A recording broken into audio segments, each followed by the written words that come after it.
Hello hello hello. तो कैसे हैं आप लोग? जोरदार। तो स्वागत है आपका दानिश क्वेश्चन शो पे। शुरू करते हैं बिना किसी पछतावे की। और आज का हमारा टॉपिक है cell cycle and cell division.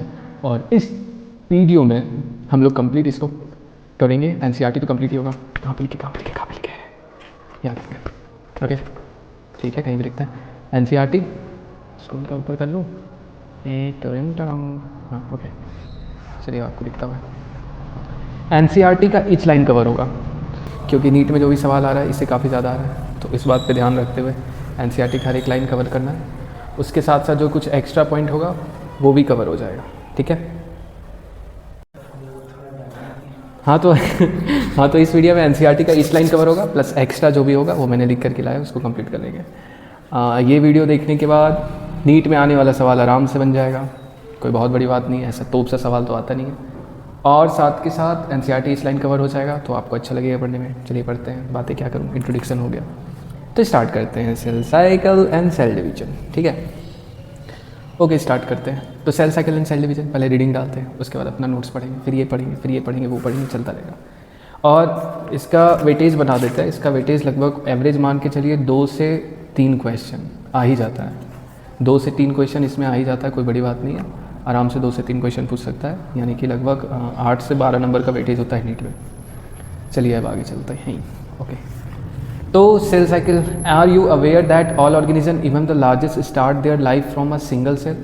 You may wonder how a single cell then goes on to form such large organism. Growth and reproduction are characteristic of cell, indeed of living organism. Simple बात है, यहाँ कह रहा है कि all organism जो होता है, जितना भी ऑर्गेनिज्म होता है, क्या आपको पता है उसका ज़िंदगी किससे स्टार्ट होता है? Single cell. सिंगल सेल का वो स्ट्रक्चर कौन है, हम लोग सब जानते हैं। वो सिंगल सेल स्ट्रक्चर कौन है? डाइगोट। क्या है? जाइगोट। तो सबका ज़िंदगी जाइगोट से ही स्टार्ट होता है।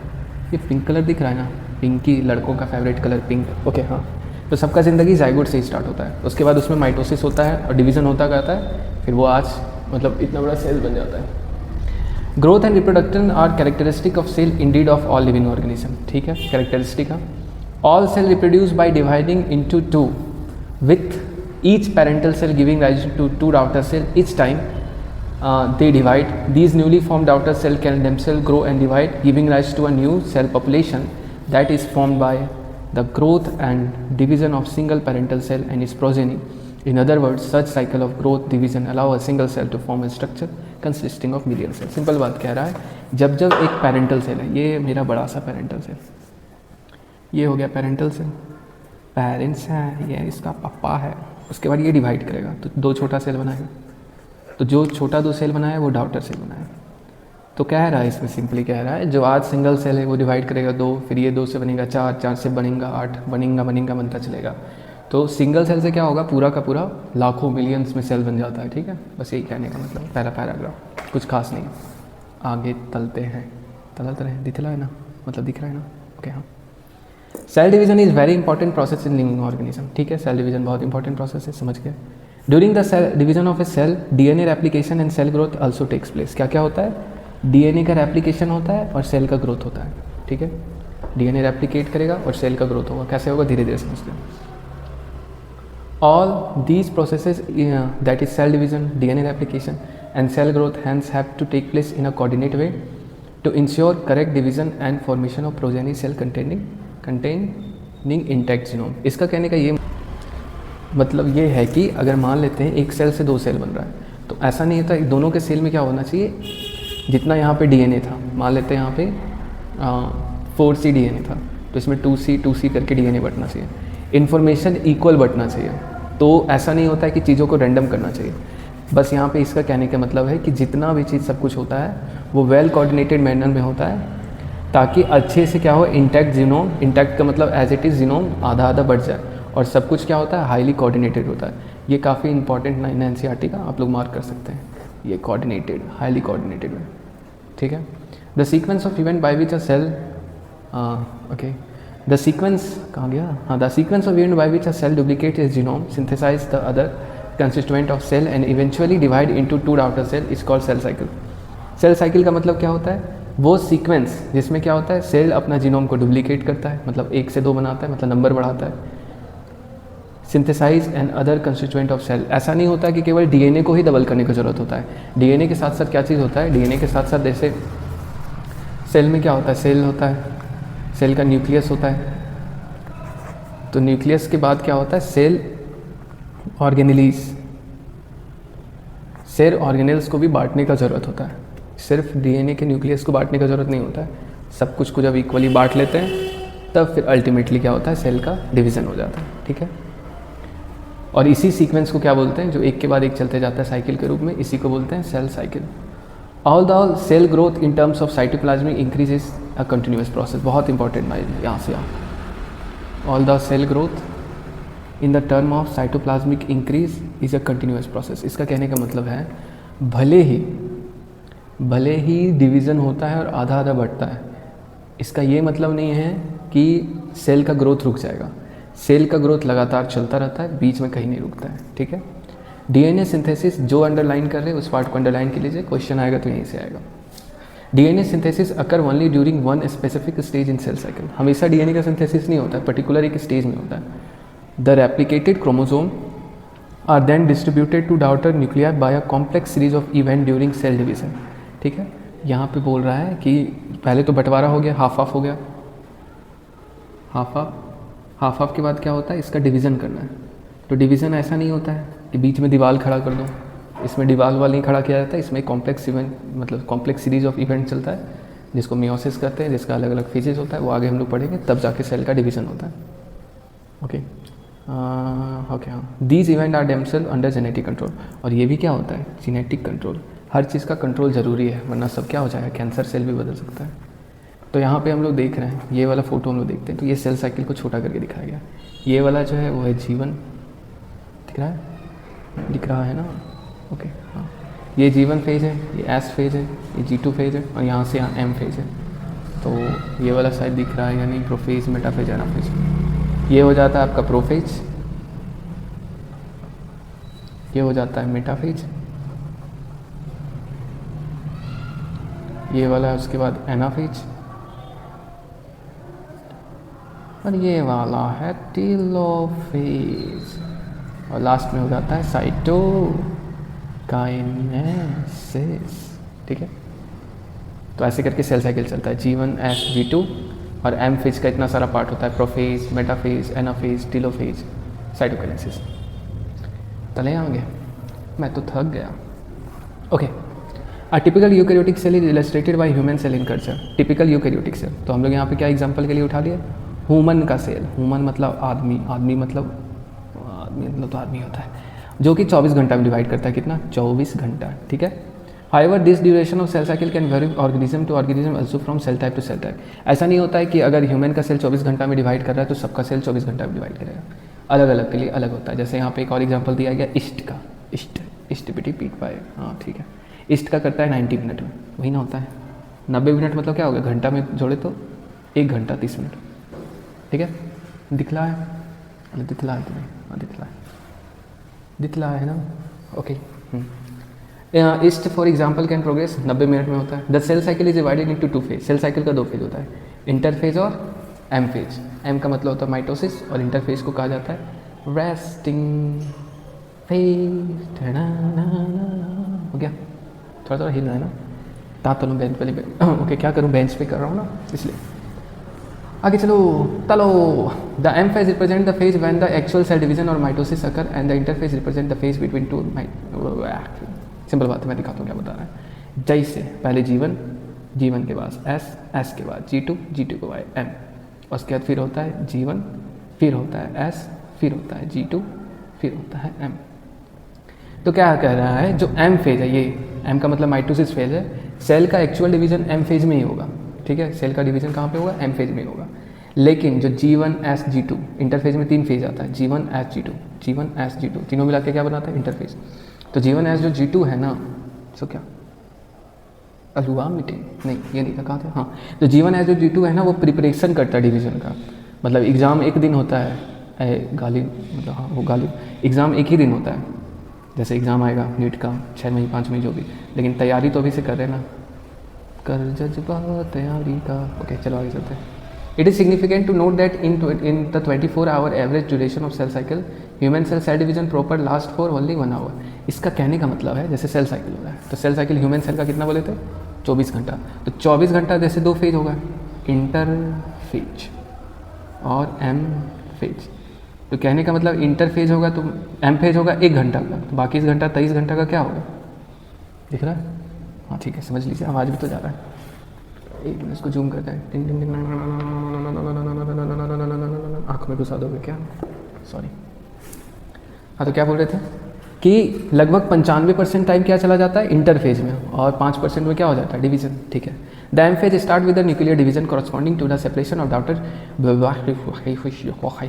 कहने का मतलब है एम फेज सेल साइकिल का 2 फेज, कौन कौन? इंटरफेज, ए भाई interphase, M phase. M phase का भी 2 पार्ट, एक होता है कैरियोकाइनेसिस, मेरे रस के कमर, एक होता है साइटोकाइनेसिस, साइटोकाइनेसिस समझ में? एक होता है कैरियोकाइनेसिस, एक होता है साइटोकाइनेसिस। कैरियोकाइनेसिस का फिर 1 2 3 4 पार्ट, क्या क्या? प्रोफेज, मेटाफेज, एनाफेज, टीलोफेज, और लास्ट में होता है साइटोकाइनेसिस। तो वही बोल रहा है nuclear division corresponding to separation of daughter. तो सबसे पहले क्या होता है? कैरियो मतलब न्यूक्लियस, मेरा खांसी, हाँ कैरियोकाइनेसिस कहाँ लिख दें भाई, अपने दिल पे लिख दें। कैरियोकाइनेसिस में क्या होता है? Nucleus division.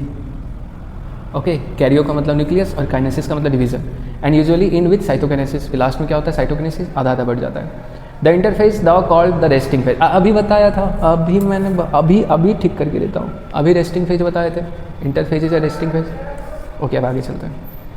Okay, the interface the called the resting phase is the time during which the cell is preparing for division but undergoing both cell growth and DNA replication in an orderly manner. The interphase is subdivided into further phases. वही बोले interphase का 3 part, G1 phase, G2 मतलब S phase और G2 phase. G1 का मतलब gap 1, S का मतलब synthesis और G2 का मतलब गैप 2। ओके, यहाँ तक समझ में आया? तो हिट द लाइक, ठीक है, मस्ती कर रहे थे, चलो आगे चलते हैं। G1 phase correspond to the interval between mitosis and initiation of DNA replication। हे भगवान, अब कॉपी का प्रयोग करना पड़ेगा, जस्ट अ मिनट कि वह रिटर्न बुक से थोड़ा समझते फिर आगे कॉपी यूज़ करेंगे। जीवन phase corresponding the interval between mitosis and initiation of DNA replication. मतलब कहाँ दिखा दूँ? चलो कॉपी में बनाते हैं। कॉपी इधर आओ, ये रहा मेरा कॉपी, ये रहा मेरा सेल साइकिल, ये रहा मेरा, कैसे बनाया जाता है? 4 फेज होता है ना। ओके हाँ, तो G1, S, G2 और M। तो यहाँ पे लिखा क्या गया है?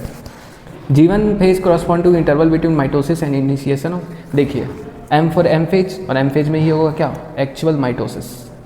माइटोसिस जो भी होगा, ज़्यादा नहीं हिल रहा है क्या? हाँ, जो भी माइटोसिस होगा वो एक्चुअली यहीं पे होगा। ठीक है, उसके बाद G1 फेज क्या होता है? माइटोसिस और डीएनए रेप्लिकेशन S में स्टार्ट होता है, तो उसके बीच का इंटरवल होता है, बस यही बताया गया। During G1 phase the cell is metabolically active and continuously grow but does not replicate its DNA. Active रहता है, सारा काम करता है, ट्रांसक्रिप्शन करता है, ट्रांसलेशन करता है, लेकिन सेल का डिवीजन नहीं करता है। एस का मतलब होता है synthesis phase, marks the period during which DNA synthesis और replication takes place. S phase में क्या होता है? एस फेज में होता है डीएनए का replication, DNA replication. Okay, S phase में होता है डीएनए का रेप्लिकेशन। हाँ, during this time the amount of DNA per cell doubles. If the initial amount of the 2C increases to 4C, however there is no increase in the chromosome number if the cell has deployed 2 number of chromosome at G1 even after S phase the number of chromosome remain 2. Okay, ये वाली बात समझाने के लिए मुझे ना copy का प्रयोग करना पड़ेगा। ओके, तो थोड़ा थोड़ा कॉपी, इतना आवाज़ हो रहा है ना अभी, सबको सम्मति दे भगवान। Okay, change in different phases क्या है देखते हैं। G1 S G2 इंटरफेज पहले बता चुके हैं। M फेज मोस्ट चेंज अकर इन M फेज, जो भी सबसे ज़्यादा स्टाइल मारा जाता है वो M फेज में ही मारा जाता है। 3 फेज में से G1 S G2 में सबसे ज़्यादा स्टाइल M फेज में मारा जाता है। Interphase it is the resting phase in comparison to M phase, change occur but not like G1। देखिए रेस्टिंग फेज इसको इसलिए कहा जाता है, कहाँ गया? रेस्टिंग फेज इसलिए कहा जाता है क्योंकि M फेज के कंपैरिजन में G1 फेज में ना के बराबर कुछ होता है, इसलिए उसको मतलब G1 बोलते हैं। इंटरफेज में G1 S G2 सब मिला करके, इसलिए M फेज के कंपैरिजन में ये क्या हो गया? Resting phase. ठीक है, जीवन का मतलब gap 1, gap between M phase S phase बता चुके हैं, फोटो बना के देख लें। ना ना जीवन एस G2 M। तो जीवन किसके किसके के बीच का गैप है, एम और एस के बीच में आता है, ठीक है। और सेल साइकिल हमेशा ऐसे क्लॉकवाइज चलता है, घड़ी ऐसे ही ना घूमता है, टक टक टक टक टक टक। ओके, आगे चलते हैं। जीवन में क्या होता है, ग्रोथ अकर, साइटोप्लाज्म इंक्रीज, लगातार क्या होता है, ऐसे होगा तो ऐसे बड़ा होते जाएगा, साइज उसका बड़ा होता जाता है, ठीक है। ऑर्गेनल डबल, जैसे एंडोप्लाज्मिक रेटिकुलम, गोल्गी बॉडी, ये सब अपना संख्या बढ़ा देता है। Growth require enzyme nutrition transcription translation, कह रहा है अभी लिखा था ना कि cell is metabolically active, metabolically active, इसके आने का मतलब ये है ना कि ट्रांसक्रिप्शन, ये वाला ट्रांसक्रिप्शन और ट्रांसलेशन चल रहा है, ऐसा नहीं कि चीज़ें रुक गई है। वाई जीवन इज़ वेरिएबल इन दिस, 8 से 12 घंटा, 8 से 12 घंटा का टाइम होता है। ये किसको लेके बोला गया, 24 घंटा का, जब ह्यूमन का क्या है, सेल साइकिल है। सिंस जीवन also depend on external nutrient, obviously बाहर के न्यूट्रिएंट पे भी डिपेंड करता है, ये सब इंपॉर्टेंट पॉइंट है, नोट कर लीजिए। क्यों, अगर बाहर में क्या होता है, न्यूट्रिएंट कम रहता है तो सेल डिवाइड नहीं करता है, सेल वेट करेगा थोड़ा देर ताकि न्यूट्रिएंट बढ़ जाए, समझ रहे हैं।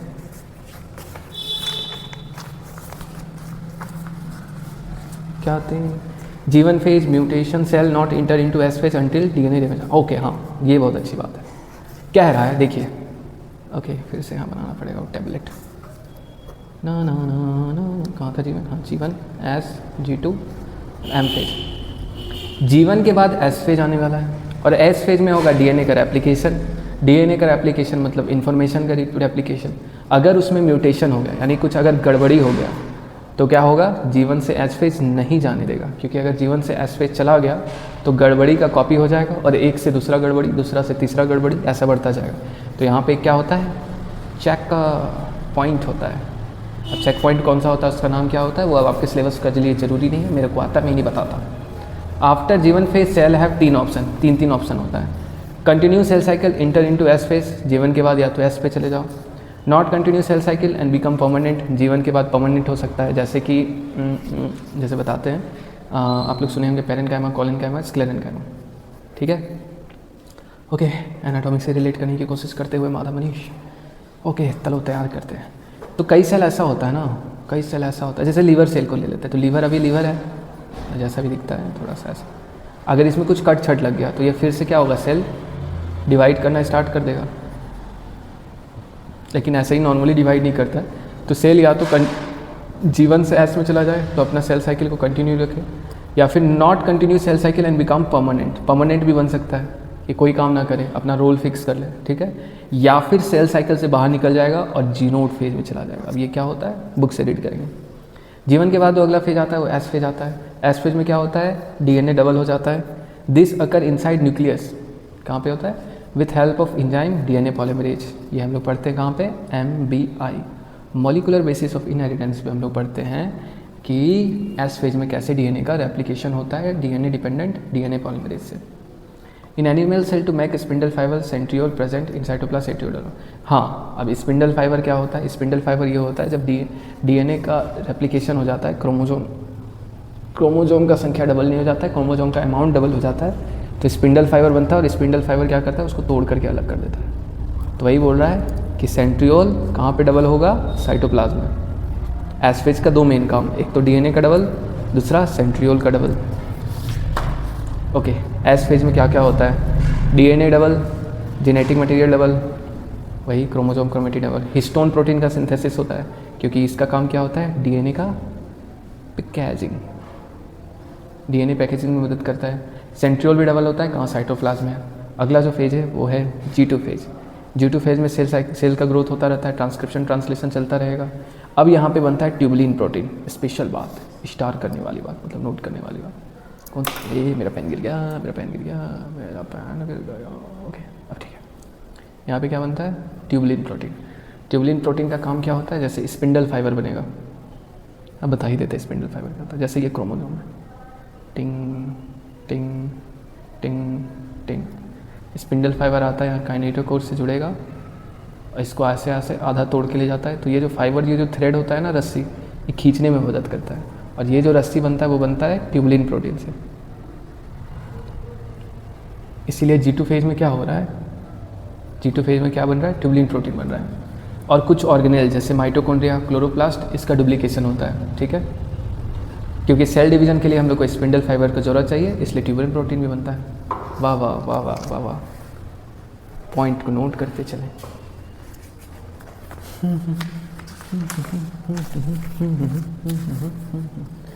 Amount and polarity counter in diploid cell DNA normally present in the form of chromatin. Normally cell में कैसा होता है, क्रोमेटिन, क्रोमेटिन के फॉर्म में, क्रोमेटिन के फॉर्म में ऐसे खुला हुआ धागा जैसा होता है। Amount can be consider as 2C, उसको 2C मान लिए, डीएनए क्रोमेटिन रिप्रेजेंटेटिव। हाँ ये चीज़ बताते हैं, जैसे ये फ़ोटो देखते हैं हम लोग, तो पता नहीं दिख रहा है, यहाँ पे G1 है, यहाँ पे S है, यहाँ पे G2 है और यहाँ पे M फेज है, ठीक है। अब यहाँ पे लिखा हुआ है 2C और यहाँ लिखा हुआ है 4C।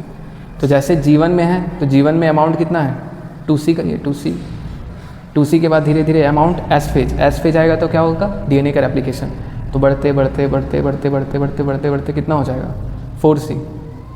उसके बाद G2 फेज में क्या रहेगा, 4C का 4C कंटिन्यू कंटिन्यू कंटिन्यू, उसके बाद 4C से फिर घटते घटते कहाँ पे आ जाएगा, 2C पे। बात समझ में आया क्या? इसका मतलब क्या होता है, S फेज में डीएनए का अमाउंट बढ़ता है 2C से 4C, और M फेज में 4C से फिर से 2C पे आ गया। तो वही यहाँ पे ये कहा रहा था कौन, कि शुरू में अमाउंट 2C रहता है, फिर 4C होता है और फिर बाद में वापस से 2C हो जाता है। लेकिन अगर शुरू में डिप्लॉयड ऑर्गेनिज्म है तो बाद में भी डिप्लॉयड होता है, क्रोमोसोम का नंबर नहीं बदलता है, क्रोमोसोम नंबर नॉट चेंज, ये बात याद रखना है, स्टार वाली बात है। डीएनए का अमाउंट बदलता है लेकिन क्रोमोसोम का नंबर नहीं बदलता है।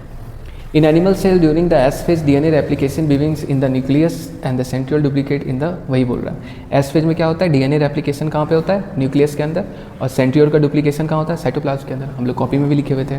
During the G2 phase protein are synthesize in the preparation for mitosis while cell growth continue. क्या बोले, सेल ग्रोथ भी हो रहा है, प्रोटीन का सिंथेसिस होगा। कौन सा प्रोटीन सिंथेसिस हो रहा था, ट्यूबुलिन प्रोटीन। क्यों, क्योंकि इससे क्या बनेगा, spindle fibre. How do plant and animal continue to grow their life? Do all the cell in the plant divide also? Can you locate the location? ये एनाटॉमी में बता दूंगा, एनाटॉमी, या फिर आगे लिखा होगा तो बता देता हूँ। तो यहाँ तक का एक्सप्लेनेशन कैसा लगा, मुझे आए समझ आया। चलो अब आगे चलते हैं, अगला पन्ना खोलते हुए। Some cells in the adult animals do not appear to exist cell cycle. Example heart cell. यहाँ पे एक एग्जाम्पल लिया गया किसका, हर्ट सेल का। ऑटो फोकस ऑन रहता है, यही दिक्कत है। हाँ, तो यहाँ पे हर्ट सेल का एग्जाम्पल लिया गया है, ठीक है। Animals do not appear to exist division and many other cell divide only occasionally as needed and replace the cell that have been lost because of injury. कह रहा है हर सेल का डिवीजन हमेशा नहीं होता है, कभी इंजरी हो गया, कभी चोट लग गया, तो क्या होता है वहाँ पे सेल फिर से डिवाइड करके उसको रिप्लेस कर देता है। These cell that do not divide further exist G1 phase to enter an inactive stage called G naught phase या फिर क्वाइसेंट फेज। जीनोट फेज को एक और नाम से जाना जाता है, क्या बोलते हैं, क्वाइसेंट स्टेज। ये G1 फेज से निकल जाता है। क्या बोल रहा है, सेल क्या होता है, G1 फेज से enter and inactive stage further exit G1 phase. जैसे G1 फेज यहाँ पे आते हैं, G1 G2, तो ये क्या होता है, G1 फेज से निकल जाता है जी नोड और जी नोड में चला जाता है, ये एक इनएक्टिव स्टेज है। ओके, अब आगे चलते हैं। Cells in this stage remain metabolically active but no longer proliferate unless called on to do so depending upon recommend organism. यहाँ पे प्लोरीफ्लेट का मतलब होता है डिवीजन। यहाँ पे सेल डिवाइड नहीं करता है जीनोड फेज में जब तक उसको उसका ज़रूरत ना हो। In animal mitotic cell division is only seen in the diploid somatic cell, however there are few exception to this where haploid cell divide by mitosis, for example male honey bee. कह रहा है animals के अंदर में क्या होता है, mitosis सिर्फ कहाँ देखा जाता है, डिप्लॉयड सेल में। सोमेटिक सेल का मतलब हो रहा है, सोमेटिक का मतलब होता है बॉडी, केवल बॉडी के सेल में, जर्म सेल में नहीं जहाँ से गैमेट बनता है, सिर्फ बॉडी के सेल में। ओके, और क्या बोल रहा है, however there are few exception to this, जैसे कि बोल रहा है मेल हनी बी, तो 2n से 2n हो रहा है तो ये माइटोसिस हो रहा है, लेकिन n से अगर n हो रहा है तो ये एक्सेप्शन है, क्योंकि हैप्लॉइड सेल में माइटोसिस नहीं होता। लेकिन कुछ एग्जांपल है जैसे मेल हनी बी, तो इसके केस में कभी कभी हो जाता है। Against this the plant can show mitotic division in both haploid and diploid cell. Plant क्या होता है, वो हैप्लॉइड सेल में भी दिखा सकता है, डिप्लॉइड सेल में भी दिखाता है। For your recollection for example of alteration of generation in chapter 3 plant के बारे में बताया, जहाँ पे अलगी उलगी हम लोग पढ़े हुए थे, ठीक है। Identified plant species in stage at which mitosis is seen in the haploid cell, जहाँ पे अल्टरनेशन ऑफ जनरेशन होता है। अब हम लोग स्टार्ट करते हैं एम फेज के बारे में। तो एम फेज के बारे में सबसे पहले इंपॉर्टेंट बात है ये क्या, मोस्ट ड्रामेटिक फेज है, सबसे ज़्यादा ड्रामा यही होता है। Involving a major reorganisation of virtually all component of cell, यहाँ पे हर चीज़ का रीऑर्गेनाइजेशन होगा, फिर से चीज़ों को सरियाया जाता है। Since the number of chromosome in the parental and progeny cell is the same, it is also called the equational division. M phase में क्या होता है, जितना क्रोमोसोम पेरेंट्स में है, जैसे यहाँ पे पेरेंटल है, तो पेरेंट्स में अगर ह्यूमन का देखें तो 46 क्रोमोसोम है, तो इसका जो बच्चा बनेगा डॉटर सेल, इसके अंदर भी 46, इसके अंदर भी 46 होगा, ठीक है। ये हो गया पेरेंटल और ये हो गया डॉटर, ठीक है। Now for convenience mitosis has been divided into 4 stages on nuclear division. Karyokinesis, ये जो 4 का 4 स्टेज दिख रहा है ना, ये कैरियोकाइनेसिस का पार्ट है, कैरियोकाइनेसिस का पार्ट है। It is very essential to understand that cell division is a progressive process and very clear cut lines can not be drawn between various stages. Karyokinesis involve the following 4 stages. कह रहा है कि ऐसा नहीं होता है कि प्रोफेज से मेटाफेज शिफ्ट करना या मेटाफेज से एनाफेज आना, एनाफेज से टीलोफेज आना, इसके बीच में क्लियर कट लाइन नहीं होता है, बस थोड़ा थोड़ा हम लोग को अंतर दिखता है, जिसके हिसाब से हम लोग अलग अलग चेंजेस देख के हम लोग अलग अलग नाम रख दिए हैं, जैसे कि प्रोफेज, मेटाफेज, एनाफेज, टीलोफेज, ठीक है। अब हम लोग स्टार्ट करते हैं प्रोफेज से, और ये पहले कॉपी में देख लेते क्या कहा गया, ठीक है। तो यहाँ पे बताया गया जैसे जीनोड फेज है, हाँ आइए यहाँ पे जीनोड फेज पे थोड़ा डिटेल कर लें।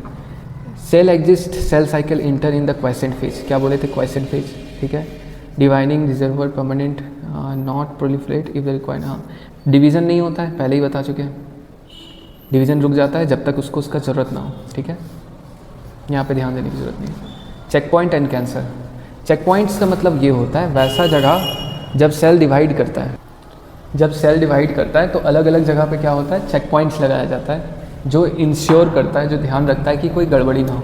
तो एक चेक पॉइंट होता है G1 से S के बीच में, G2 से M, और एक M फेज में होता है। सेल साइकिल एक कोऑर्डिनेटेड प्रोसेस है, सबको पता है, जेनेटिक कंट्रोल होता है, सबको पता है। एक चेक पॉइंट कहाँ पे, G1 से S में, इससे DNA damage repair cell with not enter. यहाँ पे जब तक सेल का DNA अगर कहीं पे डैमेज है,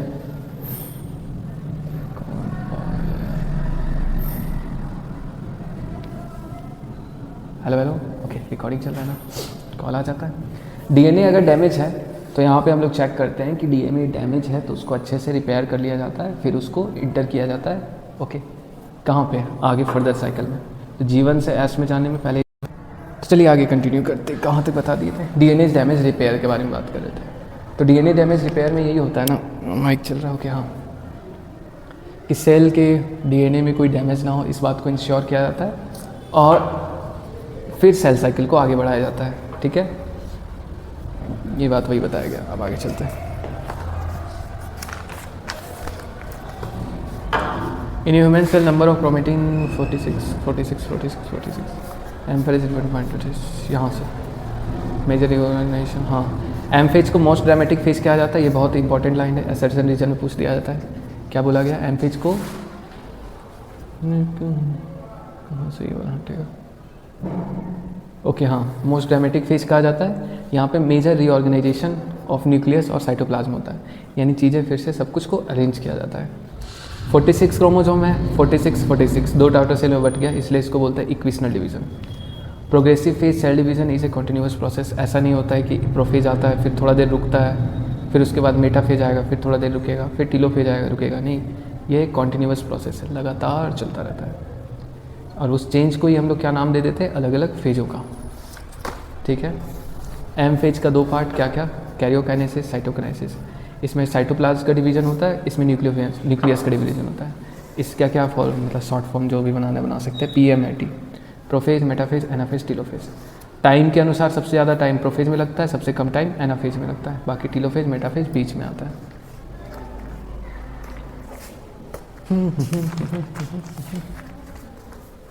prophase phase of cell cycle, no protein synthesis, no nucleus, M phase. हाँ, phase of cell cycle, no protein synthesis, no nucleolus, M phase. इसको छोड़ते हैं, यहाँ से देखते हैं। प्रोफेज में सबसे बड़ा इंपॉर्टेंट बात क्या होता है, क्रोमेटिन क्या होता है, उसका कंडेंसेशन स्टार्ट हो जाता है। सेंट्रोजोम जो होता है वो अपोजिट पोल पे चला जाता है, क्योंकि अब सेल साइकिल स्टार्ट होने वाला है। तो यहाँ पे इसको फोटो से समझते हैं प्रोफेज को। तो यहाँ पे प्रोफेज के बारे में पढ़ ही लेते हैं सीधा सीधा। Prophase which is the first stage of karyokinesis of mitosis follows the S and G2 phase, यानी एस होगा फिर G2 आएगा फिर प्रोफेज आएगा। In S and G2 phase the new DNA molecule form are not distinct but intertwined. क्या होता है शुरू में क्या होता है, काफ़ी ज़्यादा उलझा सा रहता है। यहाँ तो फिर भी ठीक है, पहले ऐसे करके तो ऐसे गुच्छे की तरह रहता है, ठीक है। उसके बाद उसको सुलझाया जाता है DNA के मॉलिक्यूल्स को। Prophase is mark by the initiation of condensation of chromosomal material.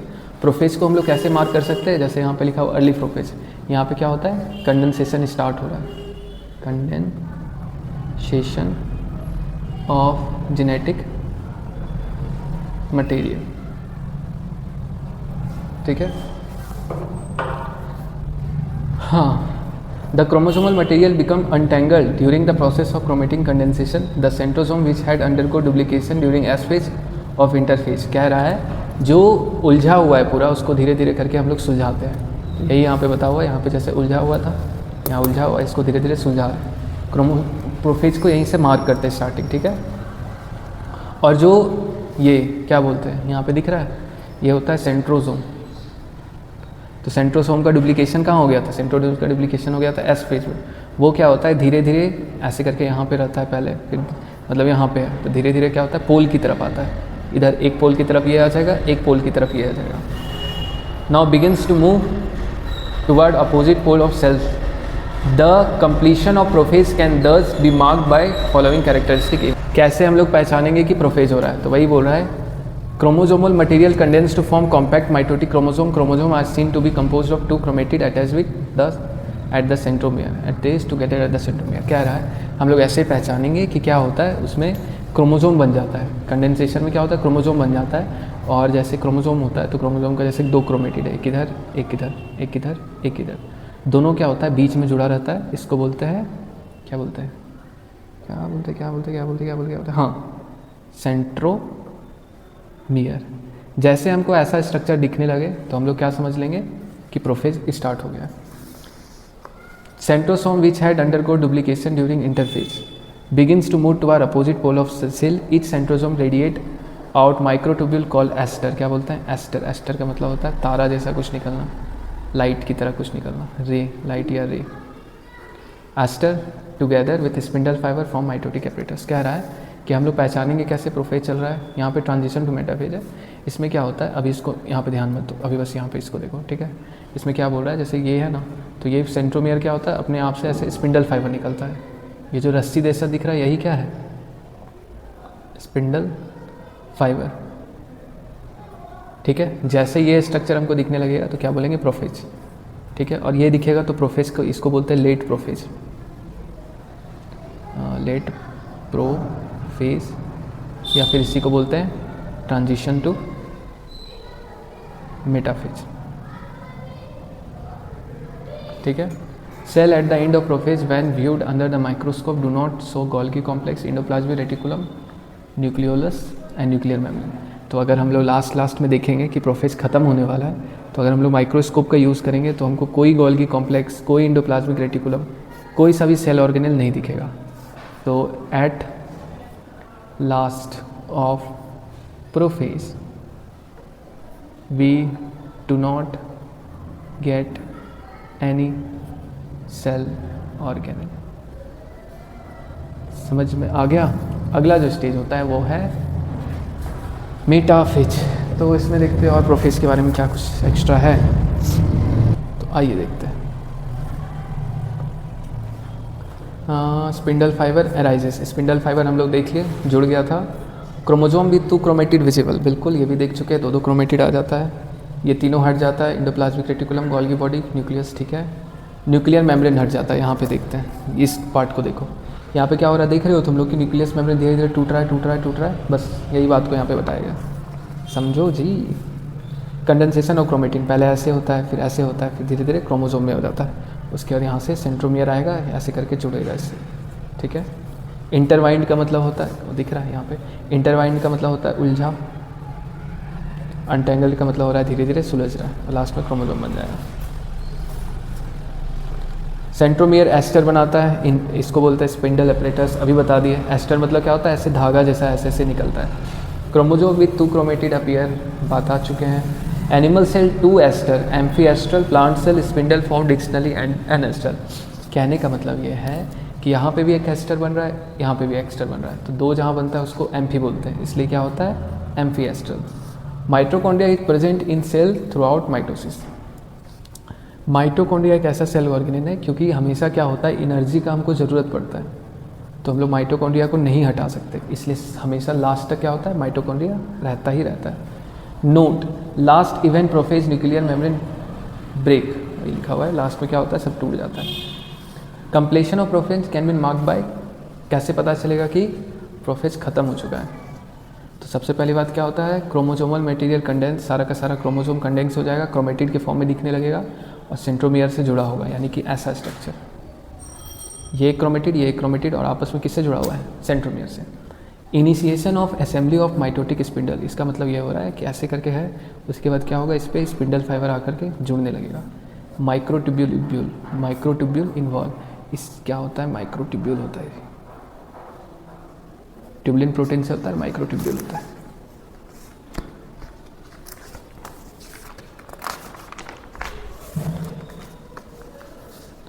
हाँ, अब आते हैं मेटाफेज, तो पहले एनसीईआरटी से रीड कर लेते हैं।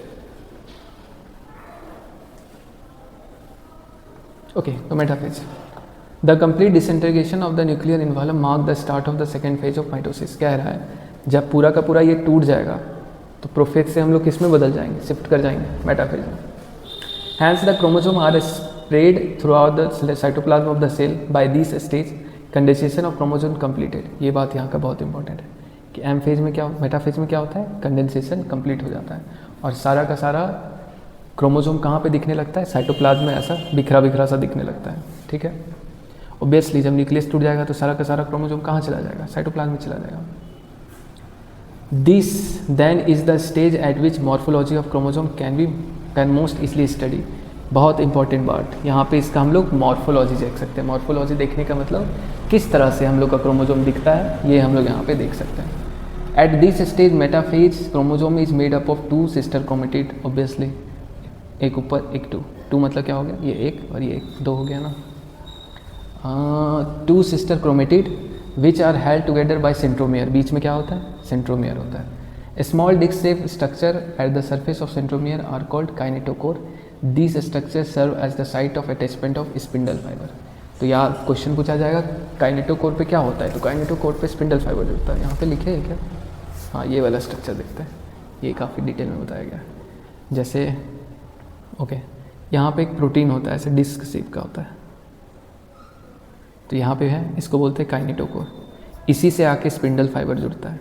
और ये वाला हो गया, जैसे ये 1, ये 2, ये 3, ये 4, ये वाला एक क्रोमेटिड हो गया, ये वाला एक क्रोमेटिड हो गया, बीच में ये गोला जैसा क्या है, ये हो गया तुम्हारा सेंट्रोमियर, और काइनेटोकोर से आकर जुड़ेगा, ठीक है। और ये काइनेटोकोर कैसा होता है, प्रोटीन का बनाता होता है, डिस्क शेप होता है। Present on each chromatid centromere, एक क्रोमोसोम में 2 क्रोमेटिड होता है, ये और ये, ठीक है। बस यही बताया गया, यहाँ जो लिखा हुआ था वहाँ पे शॉर्ट फॉर्म में बता दिया गया। Form by the spindle fibre to the chromosome that are moved into a position that are at the centre of the cell. इसका ये मतलब है कि काइनेटोकोर पे आके जुड़ेगा स्पिंडल फाइबर, फिर पूरा का पूरा सबको खींच के कहाँ ले जाएगा, ऐसे सेंटर पे, ये सेल का क्या हो जाएगा, सेंटर। फिर यहाँ एक प्लेट बनता है, इसको बोलते हैं मेटाफेजिक प्लेट, ठीक है। बस यही बताएगा। ओके, अब आगे चलते हैं।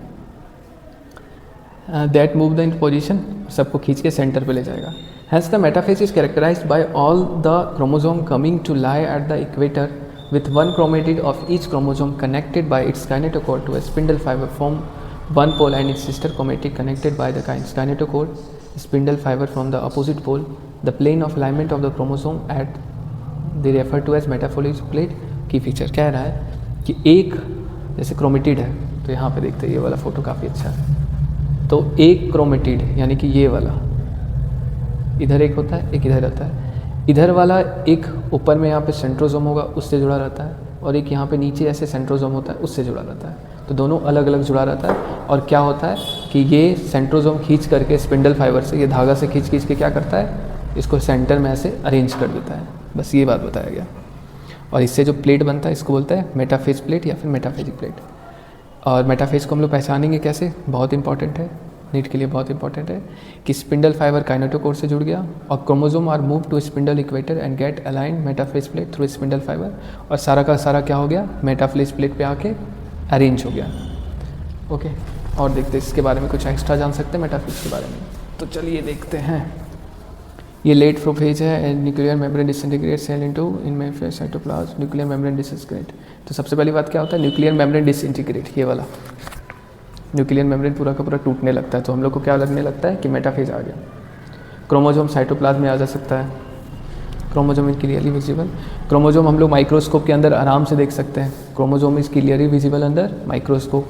और ये बेस स्टेज क्या होता है, मॉर्फोलॉजी। मॉर्फोलॉजी का मतलब स्ट्रक्चर, क्रोमोसोम का स्ट्रक्चर को स्टडी करने के लिए। One chromosome kinetochore appear on centromere at which spindle fibre attach, ये बता चुके हैं। Now centromere come at equator metaphasic plate, ये सब बता चुके हैं। ओके, अब आगे चलते हैं। हाँ, अब यहाँ पे क्रोमोसोम को बताते हैं। अगर सेंट्रोमियर बीच में है, ये अगर सेंट्रोमियर बीच में है तो इसको बोलते हैं मेटासेंट्रिक क्रोमोसोम। हल्का ऊपर की तरफ शिफ्ट है तो सब मेटासेंट्रिक, एकदम लास्ट में है तो एक्रोसेंट्रिक, और एकदम पूरा टर्मिनल पे है तो इसको बोलते हैं टीलोसेंट्रिक। तो मेटासेंट्रिक, सब मेटासेंट्रिक, एक्रोसेंट्रिक और टीलोसेंट्रिक। ठीक है, अब ये क्या होता है, ये एनाफेज स्टेज में दिखाया गया है। अगर एनाफेज स्टेज में इधर से स्पिंडल फाइबर खींचेगा तो कैसा दिखता है, इन्वर्टेड वी शेप, उल्टा वी की तरह। यहाँ पे दिखता है इन्वर्टेड एल शेप, यहाँ पे दिखता है इन्वर्टेड जे शेप, और यहाँ पे दिखता है आई की तरह दिखता है। बस यही बताया गया। एक मन तो मेरे पास। अब एनाफेज के बारे में बताते हैं। At the onset of anaphase, each chromosome arranged at the metaphase plate is split simultaneously, and the two daughter chromatid, now referred to as daughter chromosome of the future daughter nuclei, being their migration toward the opposite pole. As each chromosome move away from the equatorial plate, the centromere of each chromosome remain directed toward the pole, and hence leading edge with arm of chromosome trailing behind. The anaphase stage is characterized by two characteristics. कहने का मतलब ये है जैसे metaphase plate में क्या हुआ, सबको अरेंज कर दिया, उसके बाद यहाँ पे क्या होता है, ये वाला पार्ट कहाँ गया मेरा, इतना अच्छा फोटो बनाया, यहाँ पे हो जाता है ब्रेक डाउन, टक टक टक टक टक टक टक टक करके टूट जाएगा, एक क्रोमेटिड ऊपर एक क्रोमेटिड नीचे, और इसी फेज को क्या बोलते हैं, एनाफेज। तो यही यहाँ पे दिखाया गया है कि कैसे खींच करके ले जा रहा है, एक आधा क्रोमेटिड को ऊपर आधा क्रोमेटिड को नीचे। यहाँ पे क्या हो जाता है, सेंट्रोमियर जो बीच में था गोला जैसा, वो टूट जाता है और क्रोमेटिड अलग अलग हो जाता है, और क्रोमेटिड अलग अलग पोल पे जाने लगता है। ठीक है, अब इसका माइटोसिस का लास्ट फेज होता है टीलोफेज। टीलोफेज में क्या होता है, at the beginning of final stage, at the beginning of final stage of karyokinesis, that is telophase, the chromosome that have reach their respective pole decondense and lose their individuality. क्या हो जाता है, decondense. The individual chromosome can no longer be seen and each set of chromatin material tend to collect at each other pole, thus this stage which following. हाँ देखो क्या होता है, जैसे यहाँ पे खींच के अलग ले गया गया, यहाँ पे खींच के अलग ले गया गया, उसके बाद क्रोमोसोम से फिर से क्या, क्रोमोसोम से वापस से क्या बन जाता है, क्रोमेटिन। ये भी क्रोमेटिन बन गया और ये भी क्रोमेटिन बन गया, बात खत्म। Chromosome cluster at opposite spindle pole and their identity lose. क्या हो जाता है, क्रोमोसोम के क्या होता है, फिर से क्या बन जाता है, यहाँ पे तक क्रोमोसोम से क्या बन जाएगा, यहाँ पे है क्रोमोसोम, और क्रोमोसोम से वापस से क्या बन गया, क्रोमेटिन, ऐसे ढीला ढाला हो गया। ठीक है, nuclear envelope around chromosome cluster form.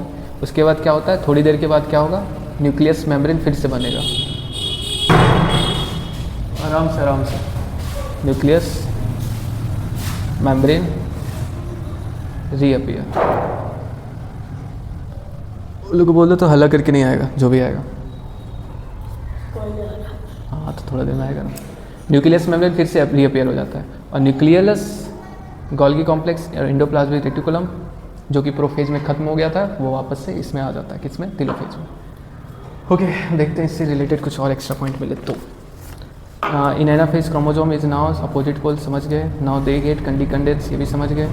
Nuclear membrane reappear, समझ गए।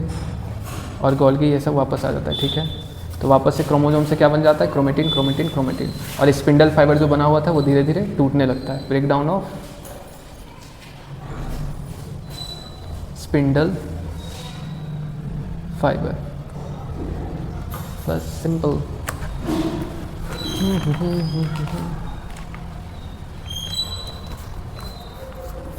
अच्छा, यहाँ पे बोला गया सम स्पिंडल फाइबर रिमेन, जिसको फ्रेगमोप्लास्ट करते हैं, Golgi body, vesicle, calcium pectate, inner cell plate और मिडिल लेमिला सेल वॉल। हाँ, सिग्निफिकेंस ऑफ माइटोसिस क्या बोल रहा है कि जैसे स्पिंडल फाइबर जब टूटा तो स्पिंडल फाइबर का कुछ पार्ट क्या होता है, ऐसे ऐसे करके, जैसे प्लांट का जब सेल वॉल फॉर्मेशन होता है ना, तो यहाँ बीच में लग जाता है, इसी को बोला जाता है, बीच में क्या होता है, स्पिंडल फाइबर का कुछ पार्ट यहाँ के चिपक जाएगा, इसी को हम लोग बोलते हैं फ्रेगमोप्लास्ट। और ये फ्रेगमोप्लास्ट ऐसे ऐसे करके ऐसे बाहर की तरफ बढ़ेगा और क्या बनाएगा यहाँ पे, मिडिल लेमिला।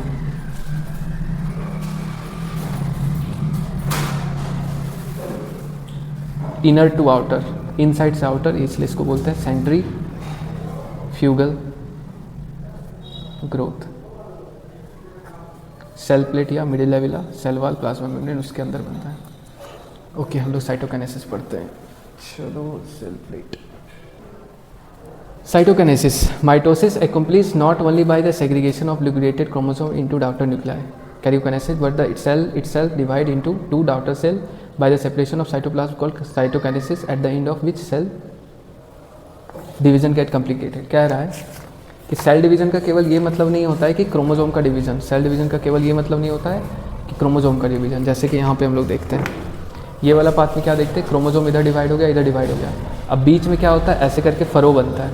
क्या बनता है, फरो, और ऐसे करके ये गड्ढा बढ़ता जाएगा और ऐसे करके बीच में मिक्स जाएगा, और ये क्या होगा, इधर एक नया सेल बन जाएगा और इधर एक नया cell.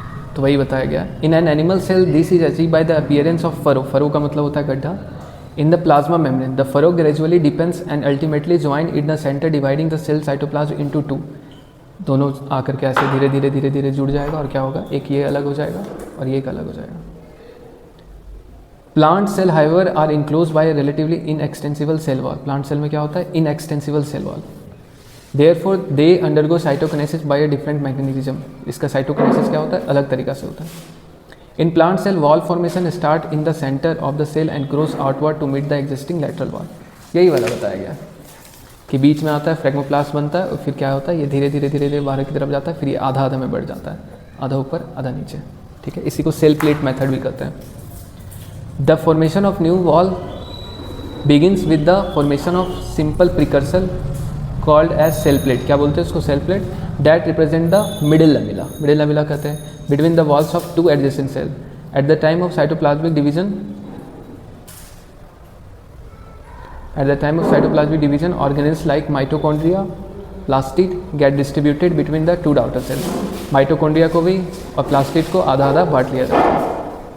In some organism, karyokinesis is not followed by cytokinesis, as a result of which multinucleated condition arises, leading to the formation of syncytium, liquid endosperm. Okay, ठीक है, ये बात बताते हैं, ये वाला दिख रहा है कि नहीं, यहाँ से यहाँ बोला गया लिक्विड एंडोस्पर्म के बारे में बताते हैं। इसका मतलब क्या हो गया, जैसे यहाँ पे हो गया एक, फिर होता है न्यूक्लियस हो गया दो, फिर 1 2 3 4। अगर यहाँ पे आधा आधा डिवीजन हो जाता है तो 2 डॉटर सेल बन जाता है ऐसे ऐसे, लेकिन क्या हुआ, न्यूक्लियस का डिवीजन हुआ लेकिन साइटोप्लाज्म का डिवीजन नहीं हुआ, यानी कि कैरियोकाइनेसिस हुआ लेकिन साइटोकाइनेसिस नहीं हुआ। तो जिसके कारण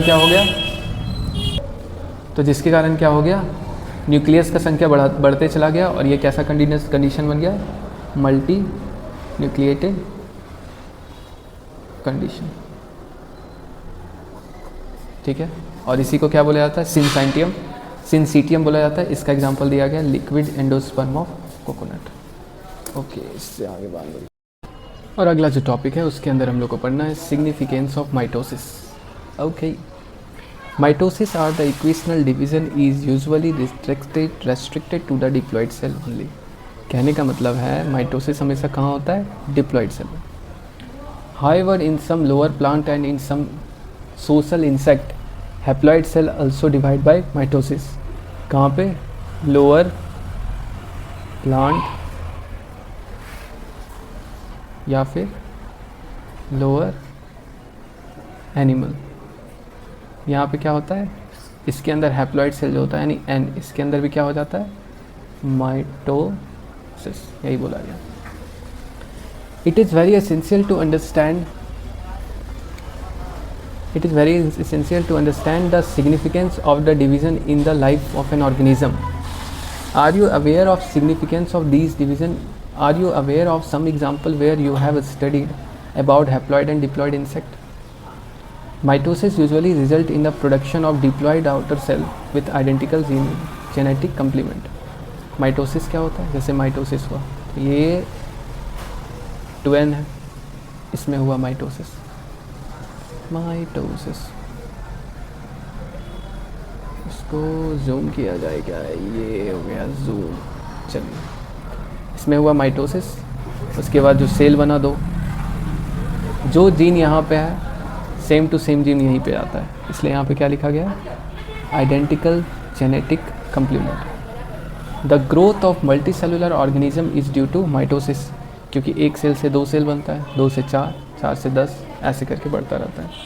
cell growth result in disturbing the ratio between the nucleus and cytoplasm if therefore become essential for the cell to divide to restore the nucleocytoplasmic ratio.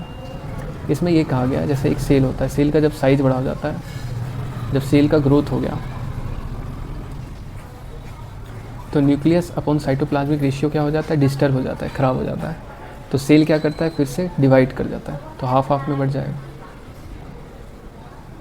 और अपना न्यूक्लियस साइटोप्लाज्मिक रेशियो को फिर से सही कर लेगा। बस यही बताया गया।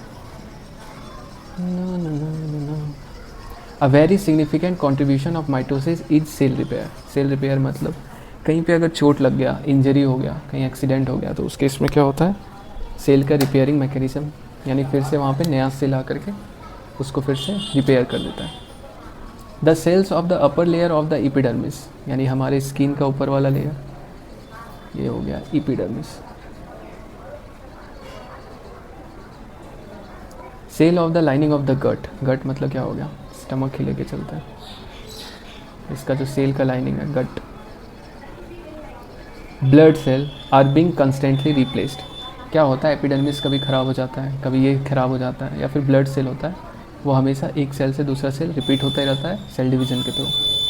Mitotic division is in the meristematic tissue. Meristematic tissue हम लोग जानते हैं, रूट एपिकल मेरिस्टेम होता है, शूट एपिकल मेरिस्टेम होता है, लैटरल कैम्बियम होता है, और इसी के कारण क्या होता है, ग्रोथ लगातार चलता रहता है। तो यहाँ पर आकर के हम लोग माइटोसिस को कम्प्लीटली अच्छे से ख़त्म कर चुके हैं।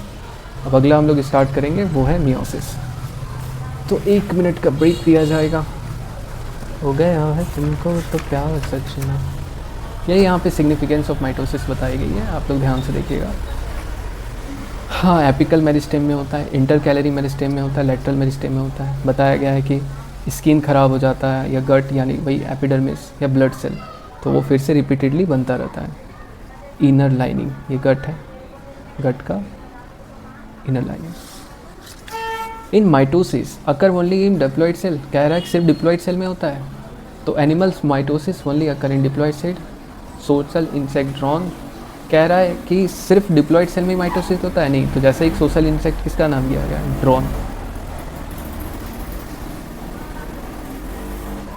सोशल इंसेक्ट में किसका नाम दिया गया, ड्रोन।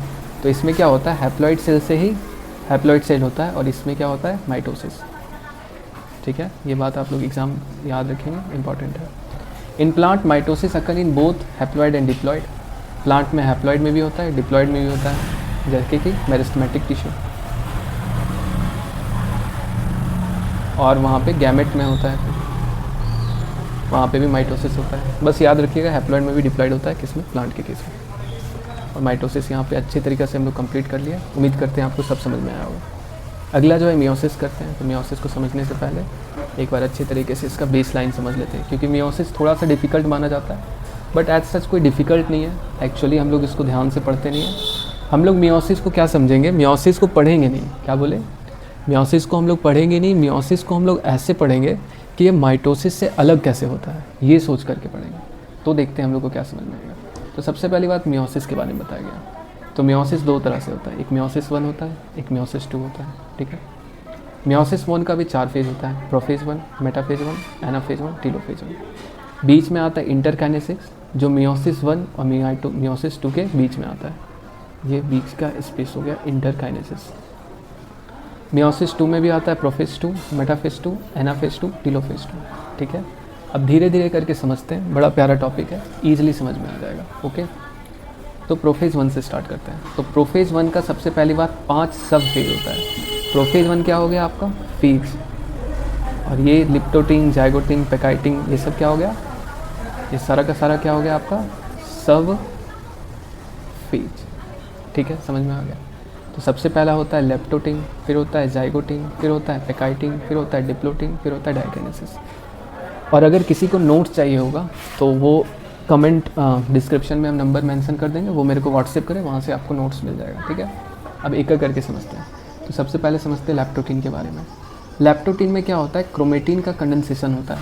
जैसे कि हम लोग माइटोसिस में देखे थे, माइटोसिस में हम लोग देखे थे जब प्रोफेज होता है तो प्रोफेज के अंदर क्या होता है? Condensation of chromosome.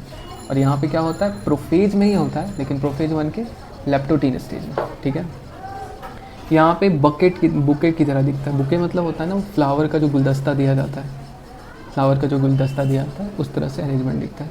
Animal cell की बात की गई है। उसके बाद अगला जो स्टेज आता है वो आता है जाइगोटिन। इस जाइगोटिन में क्या होता है? पेयरिंग होता है सिमिलर क्रोमोसोम का, जिसको सिनेप्सिस कहा जाता है। यहाँ पे एक कॉम्प्लेक्स बनता है जिसे बोला जाता है सिनेप्टोनेमल कॉम्प्लेक्स। 1 मिनट अब दिखाई देगा।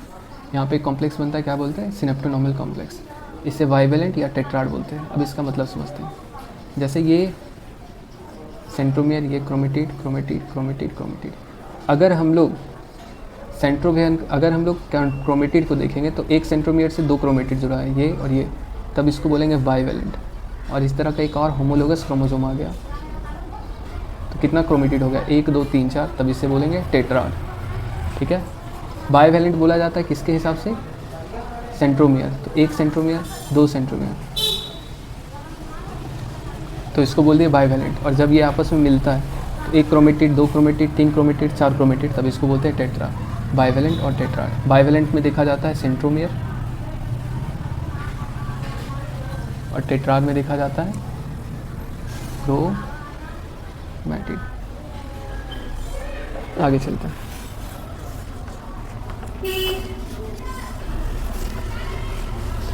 थोड़ा सा यहाँ पे इससे रिलेटेड पढ़ लेते हैं। पहले एनसीईआरटी में क्या बताया गया डिटेल, तो देखते हैं। Meiosis, the production of offspring by sexual reproduction include the fusion of 2 gametes, each with a complete set of chromosome gametes for formed specialized diploid cell. Specialized वो सेल का नाम होता है जर्म सेल। मेल में उसको बोला जाता है स्पर्मेटोगोनिया और फीमेल में उसको बोला जाता है ऊगोनिया। इसी सेल में होता है मियोसिस और अल्टीमेटली इससे बनता है स्पर्म। और अगर ऊगोनिया में हो गया मियोसिस तो इससे अल्टीमेटली क्या बनेगा? ओवम, या फिर इसी को बोलते हैं एग। ठीक है, ओके। हाँ, this specialised kind of cell division that reduce the chromosome number by half result in the production of haploid daughter cell. This kind of division is called meiosis. इसमें क्या होता है? जैसे इसमें ये होता है, जैसे यहाँ पे इसको ऐसे कर लेते हैं। यहाँ पे डिप्लॉइड सेल है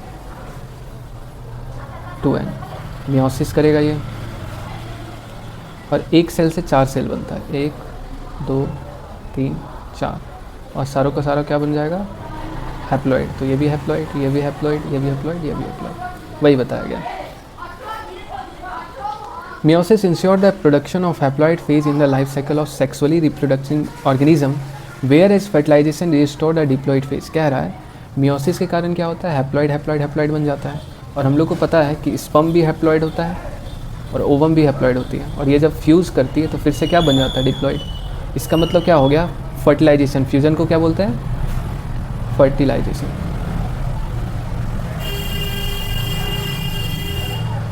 इसका ये मतलब हो गया कि फर्टिलाइजेशन से फिर से डिप्लॉइड बनता है और मियोसिस से वापस से हैप्लॉइड बनता है, और ये साइकिल चलता रहता है। We come across meiosis during gametogenesis in plant and animals. These leads to the production of haploid gamete. जब जब हमको गैमेट बनाना होता है हम लोग मियोसिस का यूज़ करते हैं। कुछ की फीचर है मियोसिस के। मियोसिस के अंदर 2 सीक्वेंशियल साइकिल होता है, एक मियोसिस 1 और मियोसिस 2, लेकिन डीएनए का रेप्लिकेशन एक ही बार होता है। ये बहुत इंपॉर्टेंट पॉइंट आप लोग याद रखिएगा। भले ही मियोसिस 1 मियोसिस 2 2 अलग अलग चीज़ है, लेकिन डीएनए एक ही बार रेप्लिकेट करेगा, ये बात हमेशा ध्यान रखिएगा, सिंगल रेप्लिकेशन होता है। मियोसिस 1 कब स्टार्ट होता है? जब क्रोमोसोम का डुप्लीकेशन हो जाता है और उससे आइडेंटिकल सिस्टर क्रोमेटिड बन जाता है एस फेज में। इसका मतलब समझाते हैं, जैसे कि हम लोग यहाँ पे समझते हैं साइटोकिनेसिस, जैसे यहाँ पे हम लोग समझते हैं, तो जैसे सेल साइकिल हो गया, तो G1 S G2 और M। तो एस फेज में क्या होता है, जैसे यहाँ पे ऐसे सेंट्रोमियर है, यहाँ पे एक क्रोमेटिड होता है और यहाँ पे क्या हो जाता है डुप्लीकेशन, यानी एक ही सेंट्रोमियर पे 2 क्रोमेटिड आ गया। तो ये वाला क्रोमेटिड और ये वाला क्रोमेटिड दोनों को क्या बोलते हैं? Sister chromatid. और इसी का एक होमोलोगस क्रोमोसोम होता है इसी के बगल में,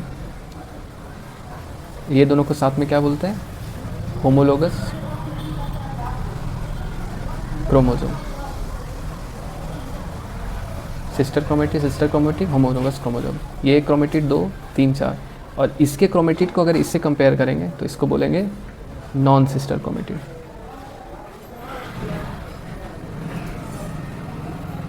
ओके, अंडरस्टैंड। अब आगे चलते हैं। और मियोसिस इन्वॉल्व, वही बोल रहा है यहाँ पे, meiosis involve pairing of homologous chromosome, यानी क्या हो गया, ये दोनों क्रोमोसोम है, इसके बीच में क्या होगा? पेयरिंग, ये दोनों को ऐसे जोड़ा जाएगा, ठीक है। और नॉन सिस्टर क्रोमेटिड, यानी ये वाला से और ये वाला के बीच में कुछ जेनेटिक मटेरियल का एक्सचेंज होगा। एंड रिकॉम्बिनेशन बिटवीन, किसके किसके बीच में रिकॉम्बिनेशन होता है, याद रखिएगा, non sister chromatid. 4 haploid cell are formed at the end of meiosis 2। क्या बोले? एक मियोसिस से क्या होता है? 4 हैप्लॉइड सेल बनते हैं। और मियोसिस 1 के बारे में बता चुके, मियोसिस 2 के बारे में बता चुके। आगे चलते हैं। तो प्रोफेज 1 पढ़े थे हम लोग, प्रोफेज 1 के बारे में पढ़ते हैं। Okay, prophase of the first meiotic division is typically longer and more complex when compare to prophase of mitosis. तो याद रखिएगा, प्रोफेज 1 यानी कॉम्प्लेक्स होता है। ये कैसा होता है? कहाँ पर गया? हाँ, जो माइटोसिस का प्रोफेज था उससे ये क्या होता है? कॉम्प्लेक्स होता है। इसका 5 फेज है क्रोमोसोम के बिहेवियर के अनुसार। किसके अनुसार? क्रोमोसोम के बिहेवियर के अनुसार इसका 5 फेज है। कौन कौन? लैप्टोटीन, जाइगोटीन, पैकाइटिन, डिप्लोटीन और diakinesis. During leptotene stage the chromosome become gradually visible under the microscope. जैसे ही लैप्टोटीन आता है तो थोड़ा थोड़ा हम लोग को दिखने लगता है chromosome. The compaction of chromosome continues throughout leptotene, यानी कि पूरे के पूरे लैप्टोटीन में क्या होता है? क्रोमोसोम का कंडेंसेशन चलता रहता है। This is followed by second stage of prophase called zygotene. Leptotene के बाद क्या आएगा? Zygotene. During this stage chromosome start pairing together